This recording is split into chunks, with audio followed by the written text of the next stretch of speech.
Bom dia, minhas irmãs. Parando só um pouquinho aqui pra gente fazer um comentário. Interessantíssima essa parte, né? Que agora nós passamos ontem aqui a ver a aliança de Deus com Josué, ele confirmando que ele havia prometido a Moisés, que era a posse da terra, que foi a mesma coisa que ele prometeu a Abraão, Isaque e Jacó.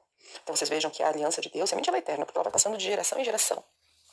E aqui, quando eles agora estão em Jericó, passados os 40 anos, onde o povo murmurou contra Deus, murmurou contra Josué e contra Calebe, e foram condenados a ficar 40 anos vagando pelo deserto até que aquela geração de descrentes, rebeldes, caísse no deserto. Agora eles têm uma nova oportunidade de entrar em Jericó. E a gente entende, né, que esses muros de Jericó não caíram pela ação humana. Primeira coisa, os israelitas dessa geração, eles compreenderam que quem luta pelo povo é o Senhor. Então, eles eram crianças quando ainda no Egito aconteceu a queda das pragas. E agora eles puderam ser moldados durante 40 anos. 40 anos de dificuldade, sim, mas também 40 anos testemunhando a presença de Deus com eles. Agora eles estavam prontos para entender que os muros de Jericó cairiam não pela ação das armas, mas pela fé mesmo, né? Era o Senhor lutando. E aqui o pastor coloca o Hebreus 11:1 como evidenciado, né, que a fé ela é o firme fundamento das coisas que se esperam. Um firme fundamento. Quem vai construir uma casa sabe que precisa ter um firme fundamento. Quem vai construir um edifício sabe que o fundamento tem que ser ainda melhor do que o do fundamento da casa. E aqui fala para nós que é a fé que é o firme fundamento, para que a estrutura não se abale, né, com momentos de dificuldades. A fé, ela é a prova das coisas que não se vê. Então, o simples fato de uma pessoa ter fé, isso já é uma prova de que existe algo além do visível, digamos assim. Isso se comenta muito pelos seguidores de Jesus que morriam por sua fé. Se realmente Jesus não tivesse existido, não haveria por que morrer. Ninguém morre por uma mentira. As pessoas não morrem aos milhares, como foi com os cristãos, por causa de uma mentira. Eles morriam por causa realmente de uma fé e uma experiência que eles tiveram com Deus que justificava, que lhes dava base para entregar a própria vida. E ainda, Paulo diz em 2 Coríntios 10:4 que as nossas armas, a gente tem que lembrar dos israelitas agora cercando Jericó e andando ao redor dela, andando ao redor da cidade. Nós temos que lembrar que a nossa batalha não é simplesmente uma batalha física, mas uma batalha espiritual, né? Que nós não estamos simplesmente lutando contra a carne, mas sim contra os espíritos e potestades. E aqui fala para nós que as nossas armas, elas não são carnais, mas sim poderosas em Deus, para a demolição de fortalezas. Então esse verso de 2 Coríntios 10:4 sim nos remonta ao que aconteceu em Jericó, né? As muralhas fortificadas, intransponíveis, elas foram simplesmente derrubadas, né? Demolidas. E o povo de Israel não teve ação nisso. Essa foi uma ação direta, né, da milícia celestial sobre os muros de Jericó. Então a cidade totalmente fechada para que ninguém entrasse nem saísse, para que não tivessem investidas enquanto os portões estivessem abertos. Aqui nos mostra que a estratégia do Senhor era para realmente provar o povo, para ver o que tinha no coração do povo de Israel, né?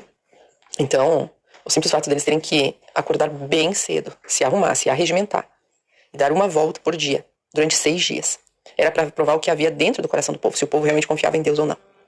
No 7º dia, eles deram 7 voltas. Eles deram ao todo 13 voltas ao redor da cidade. Então, isso era para cada dia provar até o máximo a fé. Provar até o máximo, para ver se eles perseverariam naquilo que Deus tinha dito, ou se alguém ia cometer alguma loucura de sair da fileira, tentar fazer um ataque, tentar jogar uma flecha, tirar uma flecha, alguma coisa assim. Por que isso? Porque 40 anos antes, aquela geração não suportou a prova. E isso, para nós, é muito interessante, porque nós estamos vivendo no fim dos tempos, e temos ali a notícia que desde 1888 o Senhor realmente gostaria de ter vindo para a Terra para buscar os seus filhos. Ali ele poderia ter derramado o Espírito Santo para encerrar a obra em pouquíssimo tempo. E aquela geração falhou. E agora chega a nossa vez. E a questão é, nós vamos confiar em Deus ou não? O que vai se ouvir da nossa boca? Murmuração? Ansiedade? Frustração?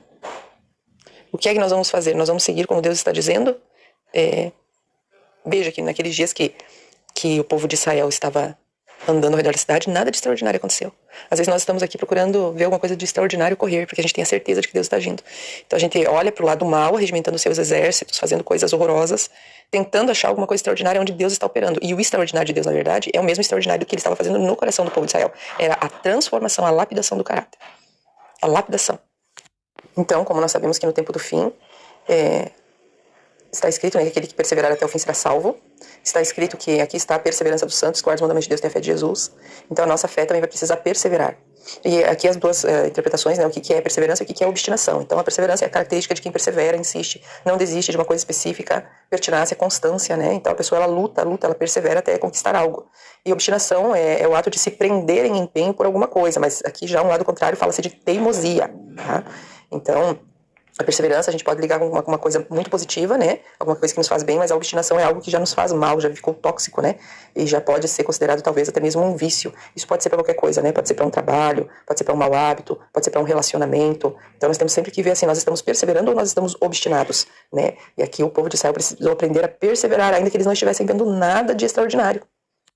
Uma vez, há uns anos atrás, eu lembro de um irmão que tinha um grupo de WhatsApp chamado Hupomone. Hupomone é um termo grego traduzido por perseverança dos santos, que expressa a ideia de suportar ou permanecer firme sobre circunstâncias difíceis. Poderia ser traduzido por paciência ou esperança também. Na literatura grega, ela é atribuída a uma atitude de perseverança agressiva e desafiadora ao enfrentar dificuldades e infortúnios. O que revela essa palavra hupomone? Essa perseverança revela o quê? Coragem, persistência, disposição diante do sofrimento. Essas ideias expressam bem o significado principal do termo hupo, que é sob, né? E meno, que é permanecer, ou seja, permanecer sob pressão sem desistir. Então, olha que lindo esse termo, né? Esse termo, ele é usado em algumas passagens da Bíblia, né? Jeremias 14:8, Salmo 71:5, mas ele é usado para classificar ali aqueles que vão estar diante das duas bestas do Apocalipse, diante da besta do mar, diante da besta da terra. Então, aqueles que perseveram, né? A perseverança dos santos, o hupomone, dos que guardam os mandamentos de Deus, têm a fé de Jesus, né? Aqueles que perseveram até o fim, que suportam todo tipo de pressão. Então, se a gente vai fazer o paralelo com a questão dos muros de Jericó, era uma pressão psicológica, espiritual, né, física até, o povo estar ali circundando a cidade sem agir. O que eles aprenderam nesse meio tempo? Eles aprenderam a negar o eu, né? Que foi o que a geração anterior não aprendeu, porque se desesperavam com qualquer coisa, se desesperavam, não oravam a Deus, já queriam pegar paus e pedras para matar Moisés, se desesperavam por qualquer desapontamento. Então isso quer dizer o quê? Que o ego estava muito vivo, né? O ego estava muito inflado. O ego Golias estava diante deles, né? Então, quando a gente vê o posicionamento, por exemplo, de João Batista, né, que é um símbolo daquilo que nós precisamos ser, João Batista, ele clamava ao Senhor, ele não se desesperava, né? E o verso que a gente tem, né, de João Batista falando, importa que ele cresça e eu diminua. Entende? Então, nós, na verdade, aqui, nós estamos lutando o tempo todo com o ego. Né? O egoísmo, o egocentrismo, o antropocentrismo, né? A vaidade, o orgulho, né? É tudo o eu, entende? Foi isso que derrubou Satanás da posição dele, né? Foi o seu próprio eu, o seu próprio ego. Então, a murmuração ela é o desespero do eu, né? Porque a gente não suporta a pressão, né? Nós precisamos entender, e isso não é fácil, não falo por mim, eu estou aprendendo, sou criança também. Nós estamos na prensa do azeite, né?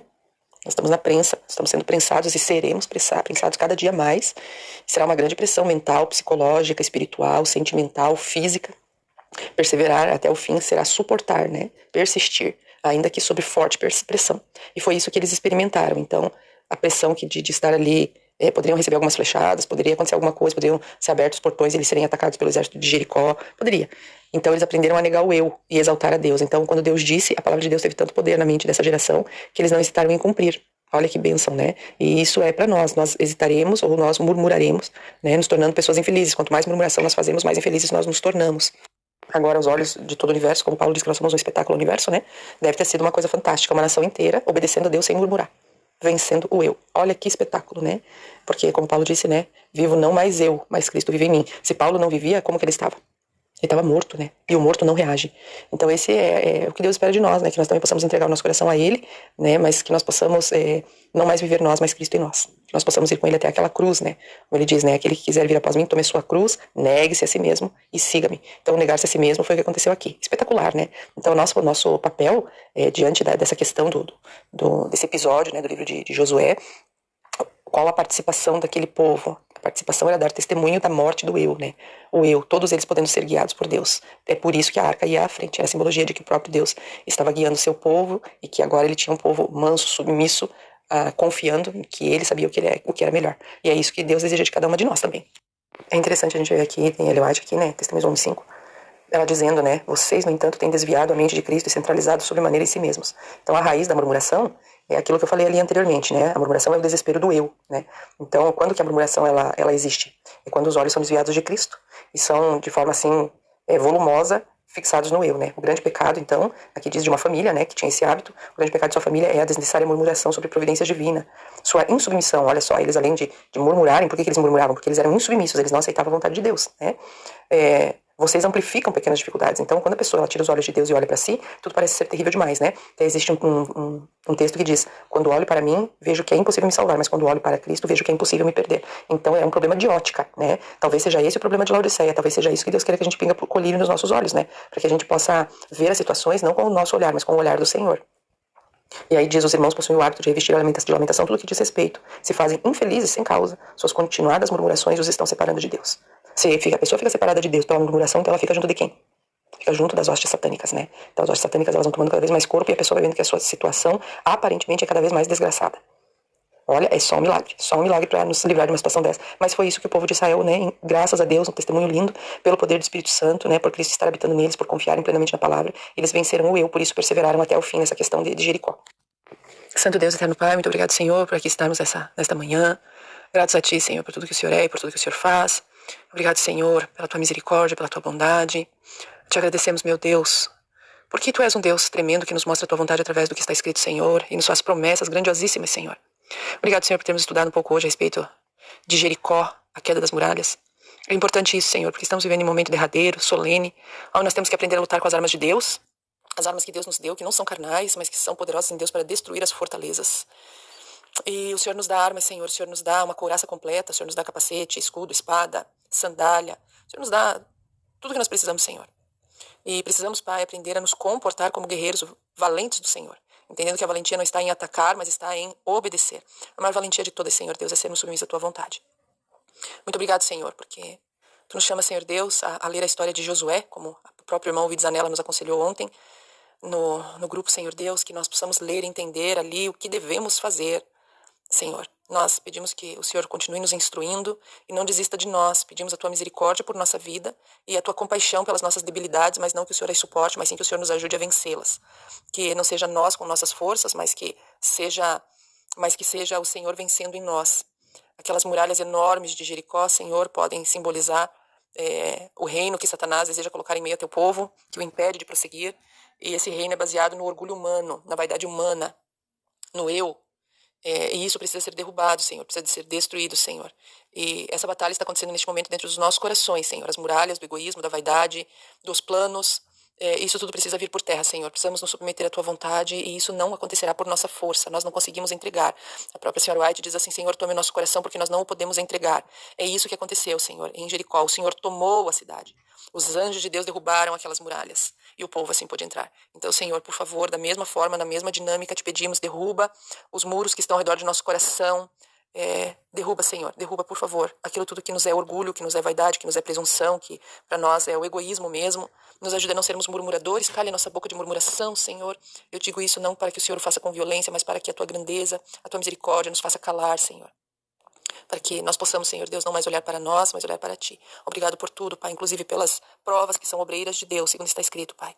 Ajuda-nos, Senhor Deus, a sermos moldados e que possamos silenciar como eles silenciaram, não deixando nenhuma palavra de murmuração sair de nossos lábios, mas aguardando, Senhor, pela Tua ação. Pai, nos prepare, vamos enfrentar aí leis dominicais e não podemos nos desesperar, Pai, o desespero do eu, a murmuração, nós não podemos nos desesperar. Ajuda, Pai, que a nossa esperança esteja em Ti, que nossa vida seja rup-moné, seja a perseverança dos santos, Senhor. Ajuda-nos, Pai, a dar testemunho disto para todo o universo, que é Cristo habitando em nós. Ele é a esperança da glória. Salva-nos, Senhor. Batiza-nos hoje com o Espírito Santo, dá-nos chuva temporã e serôdia. Precisamos, almejamos, não merecemos, mas confiamos que o Senhor disse a verdade e o Senhor concederá. Limpa nosso vaso, que estejamos com a boca virada para cima para receber os aguaceiros que o Senhor deseja dar a nós. Salva-nos, Pai. Mais uma vez te suplicamos por nós, nossos familiares. Em nome de Jesus. Amém.